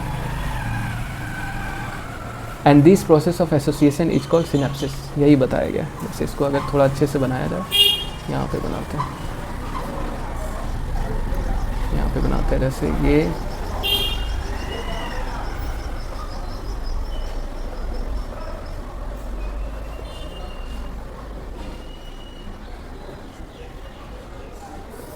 तो ये क्रोमोसोम हो गया, बोल देते हैं ये क्रोमोसोम नंबर 1, ये क्रोमोसोम 2। तो इसका जो नॉन सिस्टर क्रोमेटिड है इसके बीच में क्या होता है? पेयरिंग होता है। और पेयरिंग होता है और ये दोनों क्या हो जाता है? साथ में आ जाता है, होमोलोगस क्रोमोसोम, ठीक है। और ये जो कॉम्प्लेक्स एक्स बनाता है इसे बोलते हैं साइनेप्टोनीमल कॉम्प्लेक्स, ठीक है। अब आगे चलते हैं। During this stage chromosome start pairing together and this process of association, इस जुड़ाव को क्या बोलते हैं? साइनेप्सिस। इस पेयर्ड क्रोमोसोम कैसे, कौन से क्रोमोसोम पेयर्ड होते हैं? Homologous chromosome. Electron micrograph indicate that chromosome synapsis is accompanied by the formation of एक कॉम्प्लेक्स स्ट्रक्चर बनता है जिसको क्या बोलते हैं? Synaptonemal complex. ये सब इंपॉर्टेंट बात है, एकदम याद रखिएगा। सीधा सवाल आएगा कि कौन से स्टेज में साइनेप्टोनीमल कॉम्प्लेक्स बनेगा, तो आंसर क्या जाएगा? जाइगोटीन में। The complex formed by a pair of synapsed homologous chromosome in called as bivalent. बताए थे, या तो उससे बाइवेलेंट बोलिए या तो टेट्राड बोलिए। एक बार और समझ लेते हैं बाइवेलेंट और टेट्राड कहने का मतलब। अगर हम लोग सेंट्रोमियर देखेंगे तो एक सेंट्रोमियर यहाँ और दूसरा सेंट्रोमियर यहाँ, ठीक है। लेकिन अगर हम लोग क्रोमेटिड देखेंगे तो 1 2 3 4, तो अगर हम लोग क्रोमेटिड काउंट करते हैं तो क्या बोलेंगे, टेट्राड। अगर हम लोग सेंट्रोमियर काउंट करते हैं तो क्या बोलेंगे, बाइवैलेंट। बात खत्म। क्रोमेटिड काउंट किए तो टेट्राड, सेंट्रोमियर काउंट किए तो bivalent. However these are more clearly, 1 minute कहाँ पे था, हाँ, however these are more clearly visible at the next stage. The first two stages of prophase 1 are relatively shorter lived compared to the next stage, that is पैकाइटिन। यानी कि पैकाइटिन काफ़ी बड़ा होता है किसके कंपेयरन में, लेप्टोटिन और जाइगोटिन के कंपेयर में, ठीक है। During this stage the 4 chromatid of each bivalent chromosome become distinct and clearly appears eight tetrad. यानी कि यहाँ पे हमको साफ साफ दिखने लगता है, बाइवेलेंट में अच्छे से चारों का चारों क्रोमेटिड दिखने लगेगा। These stage is characterise by the appearance of recombination nodule. यहाँ पे क्या होता है, रिकॉम्बिनेशन नोड्यूल होता है। रिकॉम्बिनेशन नोड्यूल क्या होता है, ये वाला हिस्से जाकर के चिपक जाता है, इसके बीच में एक चिपकाव बनता है, यही क्या बनाता है, रिकॉम्बिनेशन नोड्यूल। नोड की तरह बनता है, नोड का मतलब क्या होता है, गांठ, तो वही बता रहा है। The site eight which crossing over occur between non system chromatid of the homologous ChromeOS, किसके बीच में होगा, non sister chromatid of homologous chromosome.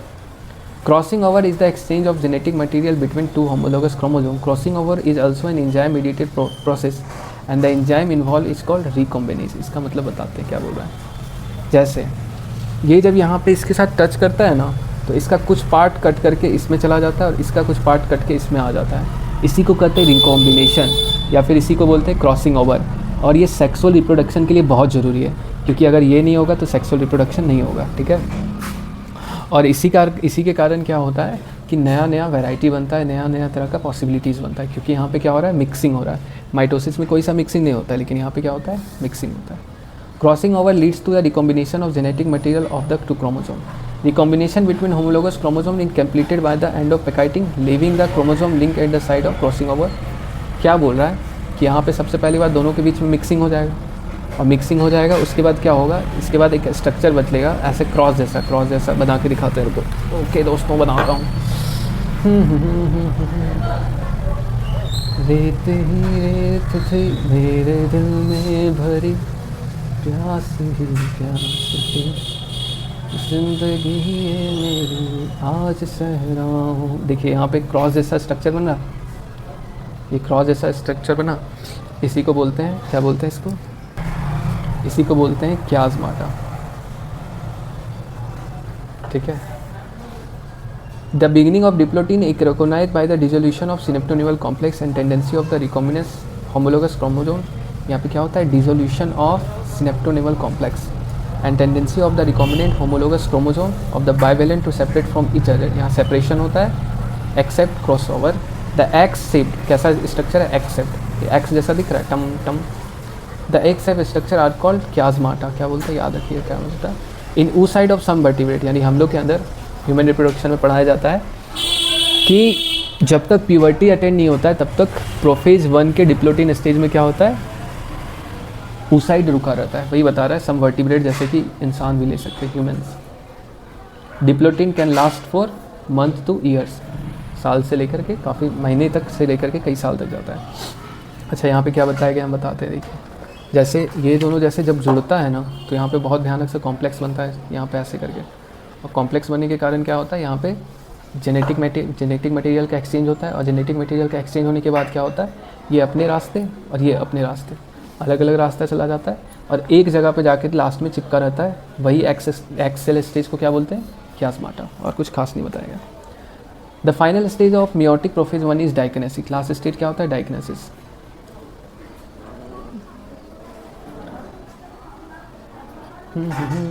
This is marked by the terminalisation of chiasmata. Terminalisation का मतलब क्या होता है, ये धीरे धीरे टर्मिनलाइज हो जाएगा, यानी कि क्या हो जाएगा, खत्म हो जाएगा। Okay, during this phase of the chromosome are fully condensed and the meiotic spindle is assembled to prepare homologous chromosome for separation. By the end of diakinesis the nucleus disappear, nuclear envelope also break. Metaphase 1 diakinesis represent transition to metaphase. क्या रहा है, डाइकिनेसिस में सबसे पहले क्या होता है, डाइकिनेसिस, kinesis डाइकिनेसिस। डाइकिनेसिस क्या होता है, ये क्रॉस वाला हट जाता है, उसके बाद क्या होता है होमोलोगस और क्रोमोसोम है, तो जैसे जैसे ऐसे ऐसे ऐसे ऐसे, और यहाँ पे इसका दोस्त होमोलोगस क्रोमोसोम। एक और बना लेते हैं। ये क्या होता है मेटाफेजिक प्लेट में आ जाता है, 23 क्रोमोसोम ऊपर चला जाता है और 23 क्रोमोसोम नीचे चला जाता है। अब क्या होगा, स्पिंडल फाइबर आएगा और धीरे धीरे इसको खींचेगा, और ऐसे करके 23 क्रोमोसोम ऊपर चला जाएगा, 23 नीचे चला जाएगा, और आधा आधा में क्या हो जाएगा 46 से 23 में बट जाएगा। सिंपल। अब मेटाफेज पढ़ने से पहले देख लेते हैं इसके बारे में, कुछ एक्स्ट्रा पॉइंट तो नहीं लिखा हुआ है कॉपी में। रेत ही रेत थी मेरे दिल में भरी। ओके, लेप्टोटीन जाइगोटीन हो गया। पेकाइटिन बाइवेलेंट, इसमें साफ साफ दिखता है, पढ़ लिए। जेनेटिक मटेरियल एक्सचेंज होता है। नॉन सिस्टर कैमोक्रोमेटिड। रिकॉम्बिनेशन नोड्यूल, ध्यान रखने वाली बात है। रिकॉम्बिनेज इंजाइम आता है, सही बात है। रिकॉम्बिनेशन नोड्यूल बनता है, ठीक है। अगला जो स्टेट था वहाँ पे है डिप्लोटीन। डिप्लोटीन में क्या होता है, कंडेंसेशन का कंप्लीशन हो जाता है। सैनिप्टोनिमल कॉम्प्लेक्स क्या होता है, धीरे धीरे डिजॉल्व कर जाता है, हटने लग जाता है। Attach eight point cross like structure, वो क्रॉस लाइक स्ट्रक्चर अभी बताया था, ऐसे करके क्रॉस बनता है, उसको क्यास्माटा कहते हैं। अच्छा हाँ, ये ह्यूमन रिप्रोडक्शन से लिंक करने का मतलब क्या है, वही oocyte वाला स्टेज था, क्योंकि वो प्रोफेज 1 के डिप्लोटीन स्टेज में ही रुकी रहती है। अब होता है डाइकिनेसिस में क्या होता है, क्यास्माटा का टर्मिनाइजेशन, ठीक है। अब मेटाफेज 1 देखने से पहले देखते हैं एनसीईआरटी में और क्या दिया है। कभी भी मियोसिस में एनसीईआरटी से बाहर पूछा ही नहीं है, ऐसे ही ये थोड़ा सा कॉम्प्लेक्स होता है। ध्यान से जितना इंपॉर्टेंट पॉइंट बता रहे वो नोट कर लीजिए, एक भी क्वेश्चन गलत नहीं होने वाला। ओके, एक मिनट, तो चलो मेटाफेज 1 के बारे में पढ़ते हैं। The bivalent chromosome align on the equatorial plate, the microtubule form the opposite pole of the spindle fibre and kinetochore of homologous chromosome.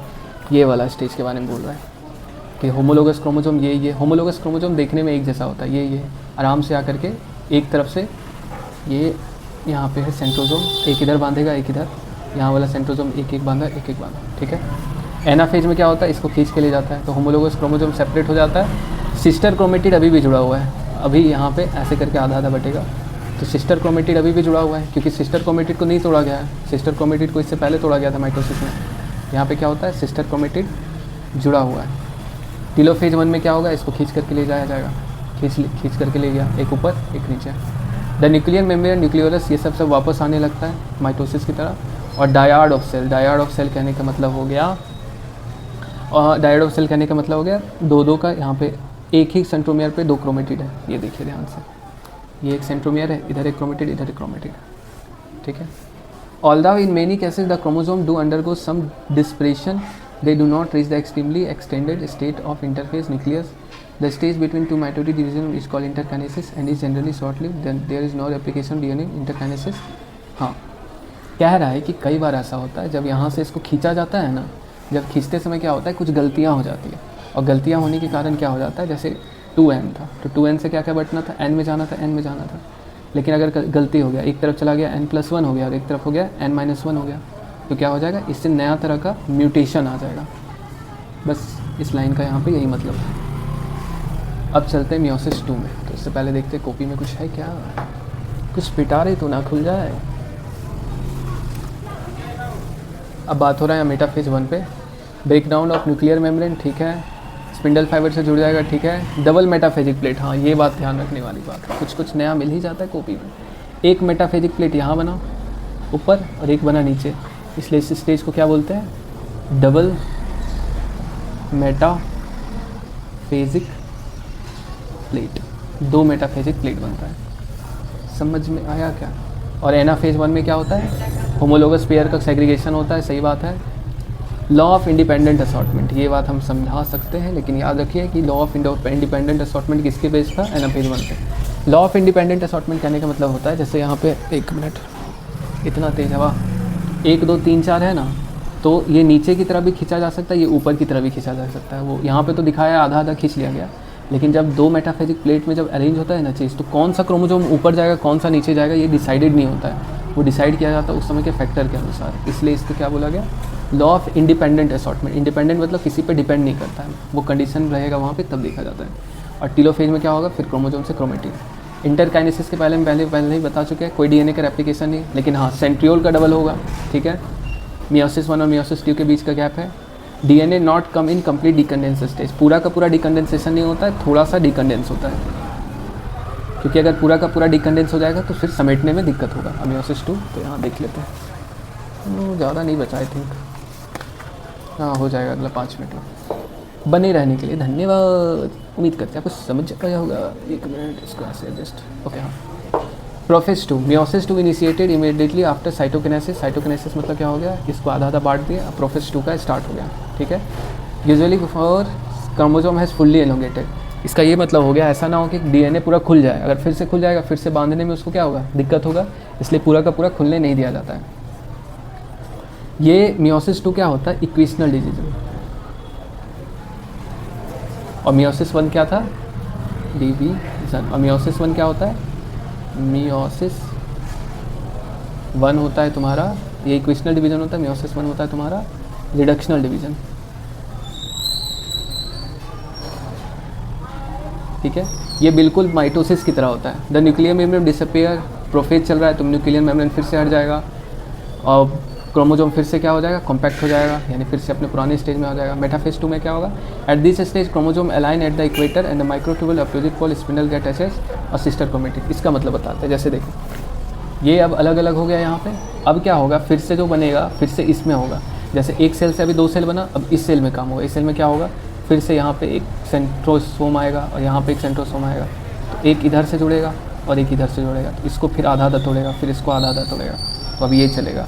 तो पहले क्या हो गया, यहाँ पे 46 से किस में बढ़ गया, 23 में, लेकिन इस बार क्या होता है 23 से 23 ही रह जाता है, भले अमाउंट आधा हो जाता है लेकिन क्या होता है, क्रोमोसोम का नंबर एज इट इज रहता है, इसीलिए इसको क्या बोलते हैं, इक्वेशनल डिवीजन।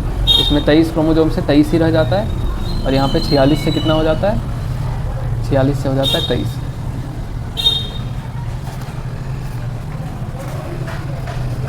यहाँ पे बताया गया, हाँ दिखाते हैं। प्रोफेज 2, प्रोफेज 2 में क्या हो गया, फिर से सेंट्रोसोल आ रहा है, एक इधर जुड़ रहा है, इधर इधर इधर जुड़ रहा है, फिर मेटाफेज 2 में क्या हो गया, इधर इधर जुड़ गया, और एनाफेज 2 में क्या हो जाएगा, फिर बीच में टूटेगा, आधा ऊपर और एक बार क्या होगा, टीलोफेज 2 में फिर सब अलग अलग हो जाएगा, लास्ट में 4 सेल बन जाएगा, तो वही यहाँ पे बताया गया। Anaphase 2 is begin with the simultaneous splitting of centromere. यहाँ पे एनाफेज 1 में सेंट्रोमियर नहीं टूटा था, लेकिन एनाफेज 2 में क्या हो जाएगा, सेंट्रोमियर टूट जाएगा।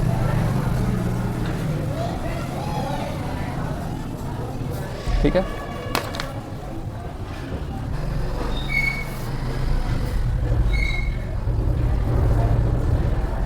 Of chromosome which was holding the sister chromatid वो अलग अलग हो जाएगा। Aligning them to move toward opposite cell sorting microtubule, धीरे धीरे क्या होगा, काइनेटोकोर से फिर से जुड़ता है, काइनेटोकोर बताया था, और खींच करके उसको छोटा कर देता है। टीलोफेज 2 में फिर से क्या होगा, meiosis in with telophase 2 in which the 2 group of chromosome once again get enclose into nuclear envelope. फिर से क्या होगा, टीलोफेज 2 में क्या हो गया, फिर से सब में न्यूक्लियर मेम्ब्रेन आ गया, once again enclose nuclear membrane. Cytokinesis follow result in the formation of tetrad. Tetrad का मतलब क्या हो गया, लास्ट में 4 सेल बन जाएगा, 1 सेल 2 सेल 3 सेल 4 सेल, ठीक है। 4 haploid outer cell, 4 haploid outer cell, यानी कि 4 N और N। मियोसिस का सिग्निफिकेशन क्या होता है, conversion of specific chromosome number of each species is achieved across generation sexually reproducing organism, even though the process per sex paradoxically result in the reduction of chromosome number by half. It also increases the genetic variability. हम लोग यहाँ पे देखे थे कैसे करके mixing होता है, तो मिक्सिंग के कारण क्या होता है, न्यू जीन कॉम्बिनेशन यहाँ पे लिख देते हैं, क्या बनता है, न्यू जीन कॉम्बिनेशन, नया जीन का कॉम्बिनेशन बनता है और नए नए तरह के जीव बनते हैं। अब जैसे अगर नहीं होता है, अगर मान लेते स्पर्म N और ओवम N, तो ये मियोसिस से आया 2N से, ठीक है, ये दोनों मिलेगा फिर से क्या बनाएगा 2N। अगर मान लेते मियोसिस नहीं होता तो ये भी 2N होता, ये भी 2N होता, और अगर इस टाइम मिलता तो क्या बनता 4N, फिर तो दिक्कत आ जाता है। इसीलिए मियोसिस क्या करता है, आधा आधा में N में डिवाइड करके क्या करता है, स्पीसीज़ के जेनेटिक मेकअप को मेंटेन रखता है। और ये एक पैराडॉक्स है। पैराडॉक्स का मतलब क्या होता है, ताना जैसा, या फिर जो बात मैच ना करे, ठीक है। In the population organism for from one generation to next, variation are very important for the process of evolution. ये बात याद रखिएगा, अगर वेरिएशन नहीं हुआ तो इवोल्यूशन नहीं होगा। एवोल्यूशन का मतलब होता है नया स्पीसीज़ नहीं आएगा, फिर दुनिया में एक ही स्पीसीज़ होता है, या तो बंदर होता है, या तो मानव होता है, या तो मछली होता है, या तो बैगन होता है, या तो आलू होता है, कुछ नहीं होता है। इस तरह का अलग अलग स्पीसीज़ नहीं होता। देखते कुछ यहाँ नया पॉइंट्स है। मेन मटेरियल तो यहाँ है। ओके, मियोसिस 2 कैसा होता है? माइटोसिस की तरह होता है, पहले ही बता चुके हैं। Equational division, chromatin condensation, centromere centrosome move the opposite pole, बिल्कुल बात सही है। स्पिंडल फाइबर फॉर्म होता है। ओके, ये यहाँ पे मियोसिस 2 का पहला स्टेज लिखा गया है। ये सारा बात किसके बारे में लिखा गया है? आप लोग खुद सोच सकते हैं, प्रोफेज 2 के बारे में। अब आगे चलें क्या, समझ में आया क्या? मेटाफेज 2 में क्या होता है? क्रोमोसोम का वेट, इक्वेटोरियल प्लेट, ठीक है, और 2 इक्वेटोरियल प्लेट बनता है, एक ऊपर एक नीचे, डबल इक्वेटोरियल प्लेट। एक क्रोमोसोम 2 स्पिंडल फाइबर। एनाफेज 2 ये बता चुके हैं, एक क्रोमोसोम में 2 स्पिंडल फाइबर होता है। Anaphase 2 sister chromatid separate and move to opposite pole of spindle fibre. Sister chromatid यहाँ पे देखिए एनाफेज 2 में, यहाँ पे दोनों साथ में था, साथ साथ है, उसके बाद आधा आधा में टूट के आधा ऊपर चला जाता है, आधा नीचे चला जाता है। टीलोफेज 2 में क्या होता है? 4 हैप्लॉइड न्यूक्लियस कॉर्नर में आ जाता है, तो वो दिख रहा है 4 का 4। हाँ मियोसिस, हाँ साइटोकिनेसिस के बारे में यहाँ पे थोड़ा सा डिटेल हम लोग पढ़ सकते हैं। सक्सेसिव साइमल्टेनियस ये छोड़ दीजिए, ये इंपॉर्टेंट नहीं है। मियोसिस कितना तरह का होता है? गैमेट में होता है, उसको गैमेटिक मियोसिस कहते हैं। स्पोरोफाइट में होता है, इसको स्पोरिक कहते हैं। जाइगोट में होता है, इसको जाइगोटिक, अरे यार सॉरी, हाँ गैमेट में होता है तो गैमेटिक मियोसिस, स्पोर में हुआ तो स्पोरिक मियोसिस, जाइगोट में हुआ तो जाइगोटिक मियोसिस, ठीक है। सोमेटिक सेल में क्या होता है? मियोसिस नहीं होता है। सोमेटिक सेल में क्या होता है? माइटोसिस होता है। जर्म सेल गोनाड यानी कि ओवरी और टेस्टिस में क्या होता है? मियोसिस होता है। मियोसिस क्यों जरूरी है? Evolve for sexual reproduction, sexual reproduction के लिए इवॉल्व हुआ है। To maintain chromosome number, chromosome number को मेंटेन रखे, वेरिएशन बने, इससे जेनेटिक मटेरियल का एक्सचेंज हो, ठीक है। तो इस तरह से यहाँ तक आप लोगों को एक बहुत इंपॉर्टेंट बात कहना चाहेंगे, इधर अच्छे से कहते हैं। ये चैप्टर पढ़ने के बाद उम्मीद करते हैं आप लोग क्वेश्चन प्रैक्टिस कीजिए, मैक्सिमम सवाल आप लोग से बन जाएंगे। एक बार एनसीईआरटी रीड कर लीजिए, और जिसको नोट्स चाहिए होगा मैं डिस्क्रिप्शन में नंबर दे दूँगा, मेरे को व्हाट्सएप करना, मैं नोट्स भेज दूँगा। और थैंक यू। तो मिलते हैं अपन नेक्स्ट लेक्चर में। और ये रहा हमारा प्यारा सा विनोद। मेरे रश के कमर तूने, मिलते हैं अपन नेक्स्ट लेक्चर में, तब तक के लिए ओके बाय। मस्त रहें, हैप्पी रहें, हेल्दी रहें।